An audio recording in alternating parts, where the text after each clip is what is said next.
Sa ato nga panguna nga mga pangulong dinalan sa mga balita lokal, Lieutenant Colonel Jovi Espinido, balik trabaho na. Espinido may paandam sa mga drug groups. Tapasero patay matapos matampukan sang tubo. Sa balita nasyonal, isa sa mga abogado nga nagreklamo bato kay Presidente Duterte sa ICC, iga-withdraw ang yagin pasaka nga kaso. 6.6 milyones ka mga estudyante apektado sa pag-alboroto sa Bulkan Taal. Maayong aga Bacolod, maayong aga Bilogabahin sang Western Visayas. Karon nga adlaw Miyerkules, Enero 15, tuig 2020. Ang inyong news team, Aksyon, Dorel, Cabatu. Aksyon, Boy Duran, ang mga balita lokal pagkatapos lamang sa Si Dino.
Banwa, mabugnaw nga hangin nagadapyan na. Ikaw nang ginapamatian namon ginasandigan. Tingog sang probinsya, kamatuuran ginapalap na. Minsay nga may dala, paglaong kag kasanag. Tinuig na nagligan, ikaw gihapon ang ako nga istasyon. Sa pagbudlak sang adlaw, sa pagtuhaw sang biton.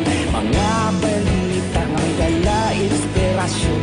Aksyon radyo, Bacolod man sa gihapon. Padayon Aksyon radyo, Bacolod saludo sa imo. Padayon Aksyon radyo, salamat sa pagserbisyo. Patas kag balanse, matuod nga mensahe, wala sang ginadang pilihan. Padayon Aksyon radyo.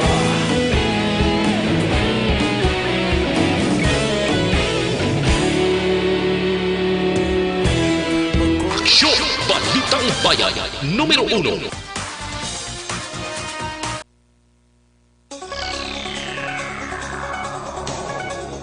Aksyon Radio Philippine Standard Time, las 6:04. Sa detalye na sa aton mga balita lokal. Nagbalik na sa trabaho si Bacolod City Police Office, sa Bacolod City Police Office, si Lieutenant Colonel Jovi Espinido, umpisa Enero 12 sang Lunes ng adlaw. Sa interview sa Aksyon Radio Bacolod kay Espinido, ginpalayag sini nga handa na siya liwat nga umpisahan ang plano para sa siyudad sa Bacolod, ilabi na ang pagsolbar sa problema sa illegal nga droga. Si Espinido ang nagpakalagad bilang Deputy City Director for Operations sang BCPO. Naibaloan nga si Espinido ang nagbakasyon umpisa sa bulan sa Nobyembre upod ang iya pamilya sa iban nga pungsod. Ginpandamari Bacolod City Police Office Deputy City Director for Operations, Lieutenant Colonel Jovi Espinido, mga drug group sa siyudad sang Bacolod, nga untata na ang negosyo sa illegal nga droga. Sunod kay Espinido, bukas ang iyong opisina sa mga lider kag miyembro sa mga drug group nga gusto magsungka kag magbulig sa gobyerno nga sulbaro ng problema. Dugang pa na Espinido kung hindi magsungka sa ang grupo, siya mismo ang mga mot sa pagdakop sa mga ini.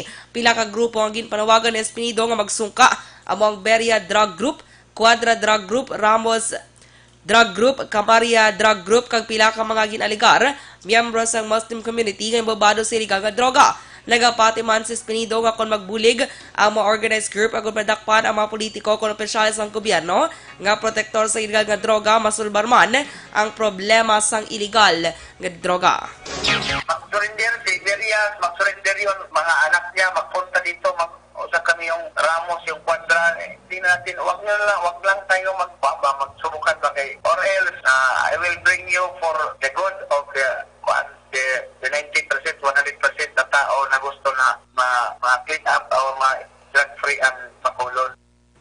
Kabayan sa pahayag ni BCPO Director for Operations Lieutenant Colonel Jovi Espinido. Nagapati si Lieutenant Colonel Jovi Espinido nga ang mga kaso sa pagmamatay sa syudad sa Bacolod nga gidaangon sa illegal nga droga ang hindi kahimuan sang gobyerno. Sunod kay Espinido, kung ang kaso sa pagpatay wala sa may matumod nga suspetsado, hindi dapat pag-ibasol sa gobyerno. Duwa pa ni Espinido nga ang tanan nga yara sa listahan sa kapulisan nga involvado sa illegal nga droga ginapaydalom una sa anti-illegal drug operation bangod ini ang husto nga tikang. Apa nagapati si Espinido kung wala sang suspetsado nga makilala ng kapulisan, posible ini kaymuan sa mga grupo mismo sang ginpatay. Gininsister man ni Espinido nga wala siya sang ihibalo sa identity sa mga persona nga ginpatay sang nakaligad. Namatay siya, unidentified, yun na ang angle ang ina natin kung sino ang responsible person sa grupo ba o sino ba ang tao na responsible sa pagkamatay ng isang tao na na-involve sa drug. Ginakabig sang Bacolod PNP nga isolated kag hindi alarming ang mga kaso sang shooting incident nga nagakatabo sa syudad. Sunod kay Bacolod PNP spokesperson Lieutenant Colonel Ariel Pico, nagnubo ang datos sang wala masulbar nga kaso sang 2019 kung ikomparar sa 2018 nga kalabanan nga unsolved case amo ang mga biktima sa pagluthang nga may agot sa illegal nga droga. Ginako ni Pico nga may kabudlayan sila sa pagsulbar sang kaso bangod sa kakulang sa testigo kag kun mayara man nagapamalibad nga magpirma sa ilang ginsumpaan nga pahayag sa kaso ni Barangay 2 number 1 Kagawad Romeo Canlas Jr. kinahanglanon sang Police Station 4 mapabako ng ebidensya nga may kahilabtanan sa droga ang kamatayon sang biktima. Sa mga duga paginaton nga mga balita lokal, nanawagan si Bacolod City Association of Barangay Captain Lady Glass Gonzalez sa mga opisyal sa barangay nga involvado sa illegal nga droga nga kung mahimo magboluntaryo na lamang sungka sa otoridad kang hindi napagulaton nga may matabo pa sa ila. Ini ang reaksyon ni Gonzalez matapos ginbulgar ni Bacolod PNP spokesperson Lieutenant Colonel Ariel Pico nga may 4 ka opisyal sa barangay sa syudad nga involvado sa illegal nga droga. Sunod kay Gonzalez, iya nahangpan ang katahap o kung kabalakas ang nasambit ng mga personalidad apang ginaapilar sini nga magdangop na lamang sa otoridad, partikular sa Department of Interior and Local Government, agud hindi na maglambot sa punto nga mahuyan pa ang ila sini nga ngalan. Ginbulgar naman ni Bacolod PNP spokesperson Lieutenant Colonel Ariel Pico nga pusher kag protector sa illegal nga droga ang ila nagakabatunan ka report angot sa mga ngalan sang mga barangay officials nga ginabutang sa drop box sa idalom sa Barangay Drug Abuse Council kon badak.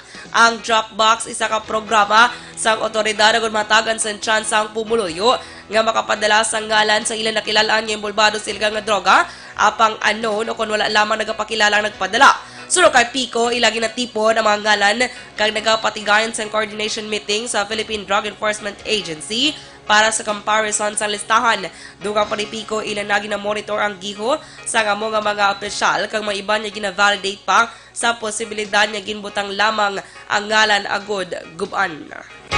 Sa tutuod lang ang ginabutang dira sa aton mga drop boxes nga ginahulog ya puser gid sa lista na ya may ara pa gina gas protector may kung ano pa na ginaikog kasi hindi naton makontrolado kung sino ang nagasulat dira. Kabayan sa pahayag ni Bacolod PNP spokesperson Lieutenant Colonel Ariel Pico. Ginarespeto naman sa Bacolod PNP ang palayag sang pamilya Canlas nga wala nag-intra ka nagagamit sa illegal nga droga ang ilahimata nga si Barangay 2 number 1 Kagawad Romeo Canlas Jr. Sunod kay Bacolod PNP spokesperson Lieutenant Colonel Ariel Pico, nagwala ang ngalan ni Canlas sa droga matapos napatay sa Sabado sang gabi sa compound ni Kagawad Rino Diliarna sa Barangay 26. Una diri ginbulgar ni Major Raynante Homokan, ang hepe sa Police Station 4 nga era sa drug watch list ang ngalan ni Canlas sa Police Station 2 kag Philippine Drug Enforcement Agency. Ginklaro ni Pico nga nagatipon pa sila sang ebidensya sa posible motibo sa pagpatay kay Canlas. Magluwas sang droga, personal kag politika isa ang ipilaman sa mga inalantaw nga motibo sa pagpatay kay Canlas. Nagapati naman si Negros Occidental Police Provincial Office Director Colonel Romeo Baleros nga posible hindi sa pantalan nagalabay ang iligal nga droga. Nagaduda si Baleros nga ginasakay ini sa mga pribado o kon motorbangka kag ginadungka sa bisan diin lang nga bahin sang probinsya nga wala sang pantalan. Sulod sa direktor, nagpangayo na sila sa bulig sa mga opisyal sang barangay nga ilista ang mga bangka sa ilang lugar agud makilala. Mas ginpabasgog naman sang nokpo ang ilang koneksyon sa pumuluyo nga nagapuyo sa igad sang baybay. Nahibaluan nagligay nga Domingo 2.5 milyones pesos nga ginapatihan siya buwan na dakpan sa banwa sang Binilbagan kag 18 milyones naman sa syudad sang Bacolod. Wala sang na-identify ang Negros Occidental Police Provincial Office nga public official nga sa probinsya nga imbolbado sa illegal nga droga. Sunod kay DOCPO Director Colonel Romeo Baleros, base sa ilang intelligence monitoring, wala sa ngalan sa public official nga nalakip sa ilang listahan sa illegal nga droga, apang wala naman sila nagauntat sa pagmonitor para masiguro nga wala sa opisyal nga maghigahimo sini sa palabuton. Una diri ginapahayag ni Bacolod PNP spokesperson Lieutenant Colonel Ariel Pico nga may 4 ka mga opisyal sa barangay sa siyudad sa Bacolod nga involvado sa illegal nga droga. Nagwa ining impormasyon matapos napatay si Barangay 2 No. 1 Kagawad Ramayo Canlas Jr. kag ang motibo ang ginaangot sa illegal nga droga. Sa iba nga balita lokal, patay ang 48 anyos nga tapasero matapos matampukan sang tubo sa Hacienda Dos Hermanas, Barangay Katilingban, Siyudad sang Talisay, Lunes sang hapon. Ang napatayang ginkilala kay Romeo Gomez samtang ang driver naman sang truck ang ginkilala kay Alvin Ray Bautista, 30 anyos, tanan nagapuyo sa amuman kay lugar. Sunod sa investigasyon sang Talisay PNP, nagtakilid ang truck nga kargado sang tubo nga ginamaneho ni Bautista kag nadala si Gomez nga nagatungtong sa ibabaw sang tubo.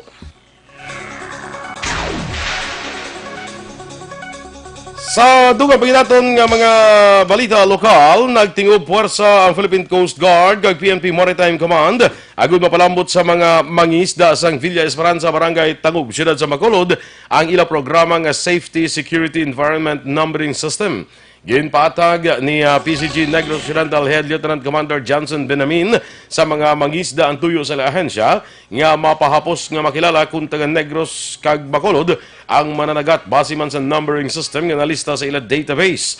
Nagpakabay si Benamin sa mga mangisda nga mag-intra bilang force multiplier pagi sa paghatag impormasyon sa ila ahensya batok sa mga illegalista nga mahimo magpasulod sa illegal nga droga kag iban pa nga mga kontrabando.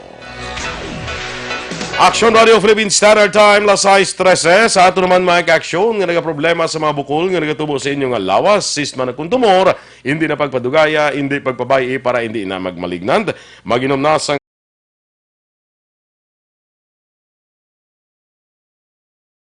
mga breast cyst, myoma, bukol sa ovary, bukol sa baga, goiter, kag iban pa. Ginabuligan pa sa Santon Plus Herbal Capsule ang inyong lawas para nga hindi matubuan sa mga bukol, cyst, kag iban pa nga mga balatian. Santon Plus Herbal Capsule, garantisado, may alibyo. Mabakal sa mga butika, tag 12 pesos lang. Bisitahin na ang, kung bisitahin man ang Alternative Medicine and Wellness Center sa may dalan na rinay sa tubalan sa gate sa Paglawom Sports Complex. Tabuk sinayara dira ang Alternative Medicine and Wellness Center. Pangita lang si Doc Ramel Uy para sa libre nga check-up. Kag ang Santon Plus Herbal Capsule pwede na ma-deliver sa inyo balay pagi sa pag-order online sa www.kalusuganyan.ph o magbisita lang sa Kalusuganyan Facebook page.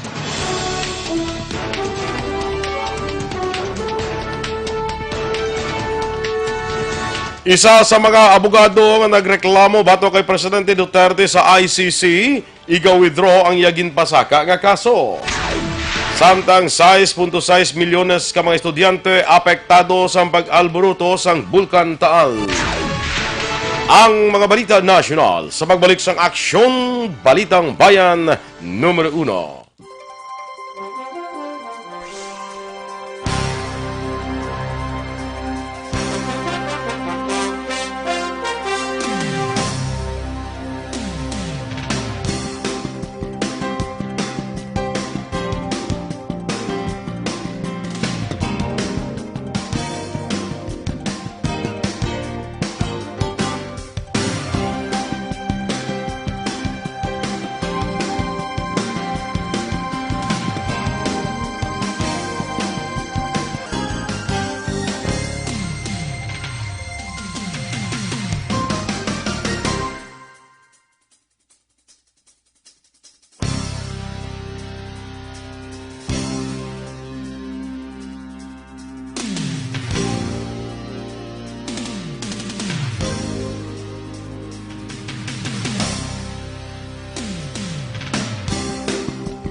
Agapasang banwa, mabugnaw nga hangin nagadapyan na ikaw na ang ginapamatian namon ginasanligan. Tingog sang probinsya, kamatuuran ginapalap na minsay nga may dala paglaom kag kasanat. Tinuig na nagligan, ikaw gihapon ang ako nga istasyon. Sa pagbudlak sang adlaw, sa pagtuhaw sang biton, mga balita nga dala inspirasyon. Aksyon radyo, bakolod man sa gihapon. Padayon aksyon radyo, bakolod saludo sa imo. Padayon aksyon radyo, salamat kisa pagserbisyo. Patas kag balanse, matuod nga mensahe, wala sang ginadang pilihan. Padayon aksyon radyo.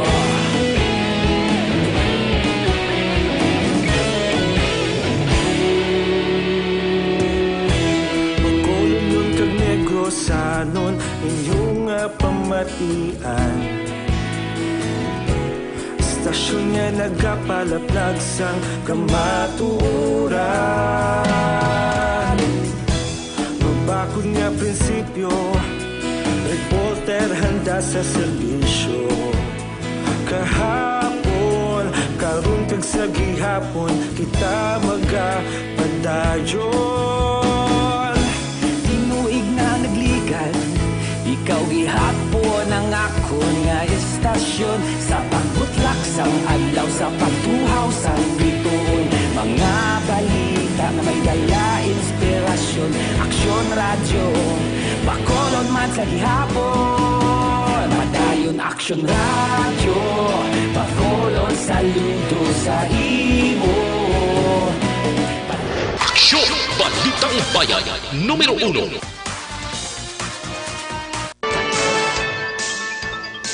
Aksyon Radio Philippines Standard Time, las 6:20, sa detalye na sang mga balita nasyonal.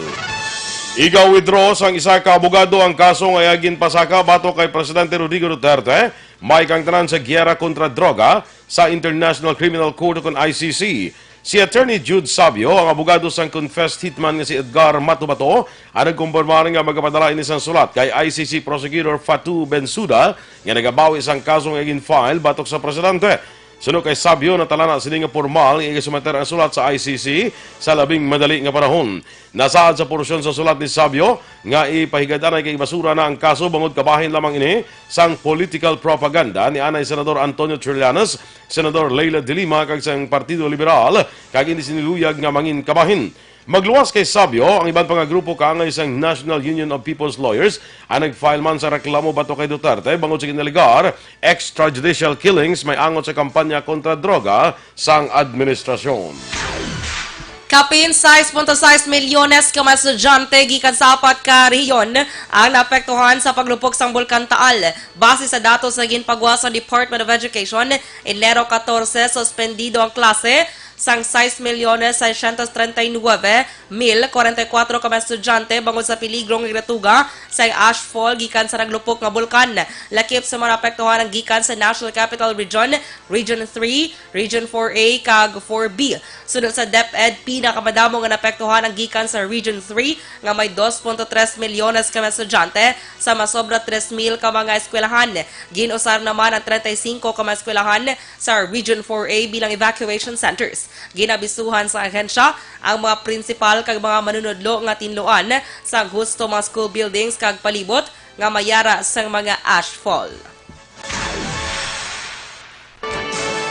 Nag-apilar ang Malacanang sa mga evacuees nga apektado sa pag-alboruto sa Bulkan Taal nga hindi anay magbalik sa ila mga pulian bagod hindi pa masiguro kung luwas ng lugar o kung mayara pa sa peligro. Sunod kay Presidential Spokesman Salvador Panelo, mas maayo nga magpamati sa instruksyon kag update sa lokal nga gobyerno ang mga apektado nga residente. Ginpanumduman ni Panelo ang pila ka safety tips nga himuon sa pagtabon sa ilong kung wala sang mask, sa din pwede gamiton ang basa nga tuwalya kag itabon. Magamay lamang ang damage sa phreatic eruption sa Bulkan Taal sa Batangas. Sunod kay Batangas Governor Hermilando Madanas, o kon mandanas inibangod madugay na nga ginpreparahan sang lokal nga gobyerno kag sa mga residente ang pag-alboruto sang bulkan. Nagpasalamat ang gobernador bangod wala sa mga residente ang napatay o kon napilasan bangod sa madasig nga pag-evacuate. Partikular nga ginpasalamatan ni Mandanas si Pampanga Governor Dennis Pineda nga nag-abot sa Batangas Martes ang kagahon, bitbit ang pila ka truck sang relief goods kag engineers. May ginahimo ng immunization program kag fumigation ang Department of Health sa mga evacuation centers sa diin nagapabilin apektado nga mga residente resulta sang phreatic eruption sang Bulkan Taal. Sunod kay National Disaster Risk Reduction and Management Council spokesman Mark Timbal, inaagod na siguro nga hindi makalaton ang balatian sa mga evacuees nga mahimo makuha bangod sa abo nga ginabuga sang bulkan. Doon pa ni Timbal, nagakaigo pa ang supply sang bulong kag iban pa nga nagapanguna kinanglanon sa mga evacuees kag hindi pa kinanglan ang mga foreign aid. Nagtemprano pa ang DOH kag nag-deploy sang emergency medical team. Ginpanugyan naman sa Department of Health o kon DOH sa publiko nga hindi magbakal kag magkaon sang isda halin sa Taal Lake kag malapit sa probinsya sang Batangas. Sa press briefing, ginpahayag ni DOH Assistant Secretary Maria Francia Laksamana nga hindi na dapat magbakal sa mga isda nga nakuha sa Taal Lake para sa kaluwasan sa publiko. Suno kay Laksamana napatay ang mga isda sa lugar bangod sa sulfur o kon anuman nga sahis ng chemical halin sa ginguba o kon ginabuga nga abos ang bulkan. Panugyan ni Laksamana sa mga nakakaon sang isda kag nagbatsyag sang pagsakit sang tiyan, pagsuka kag basa nga pagpamuhin, mas maayo nga i-rehydrate kag bantayan sang maayo ang sitwasyon sang pasyente. Magapadala pa ang Philippine National Police ang dugang nga 2,000 ka mga personnel halin sa NCRPO sa Batangas kag Cavite bilang augmentation force sa Region 4A nga naapektuhan sa paglupok sang Bulkan Taal. Sunod kay PNP spokesman Brigadier General Bernard Barak, nagpagig-angot na ang NCRPO sa Region 4A para sa deployment. Doon pa ni Banak, kung mayara nga separado nga 2,000 ka pulis ang naka-standby sa Campo Crame sa siyudad sang Quezon, kaya nakahanda na nga ipadala sa Batangas kag Cavite kung kinahanglanon sang dugang pangapuwersa. Ginpakalma man ni Banak ang mga nagakabalaka nga residente, kag ginpasiguro nga gwardyado ang ilagin bayaan nga mga puluyan. Tayuyo na nga nagaayo ang kalidad sang hangin sa Manila kag sa iban pa nga kaiping nga probinsya apang ginpanugyan sa DNR Undersecretary nga si Ben Antiporda sa publiko nga magsuksok sa gihapon sang face mask. Sunod kay Antiporda sa piyak nga nagaamat-amat na ayo ang hangin apang peligroso sa publiko ang mga nabilin nga ashfall sa dalan. Dugang pa ni Antiporda, dako ang tsansa nga mahaklo ini sang publiko kung wala sang tabon ang ilang nga mga ilong.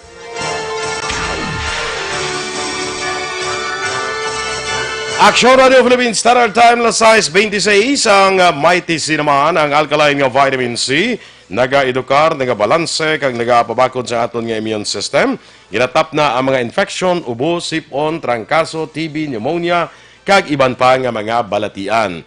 Kag ang mighty C ang alkaline nga vitamin C, marami man nga antioxidant nga vitamin para sa mata ginahatagan sang alibyo nagakurap-kurap nga mata, katarata kag glaucoma. Para sa mas epektibo pagid nga kombinasyon, maginom kita sang Mighty C kag Santon Plus Herbal Capsule.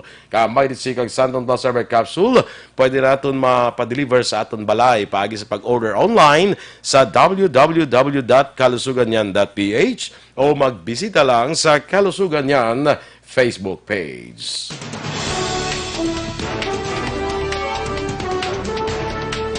Inyo ginamatian ang aton mga balita diri sa Aksyon, Balitang Bayan, Numero 1. Standby na sa Action Report, second portion, ubod kay Aksyon, Fred Salanga. Balikay kita sa Aksyon Balita Morning Edition, ubod gapon sa inyo News Team. Aksyon, Dorel, Cabatu. Kag-Aksyon, Boy Duran. Una sa balita, una sa aksyon, sa Bacolod Aksyon Radio.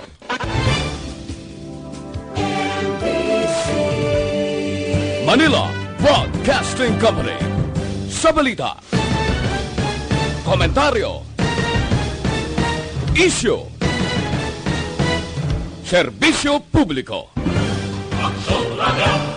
Sa Bacolod Aksyon Radio.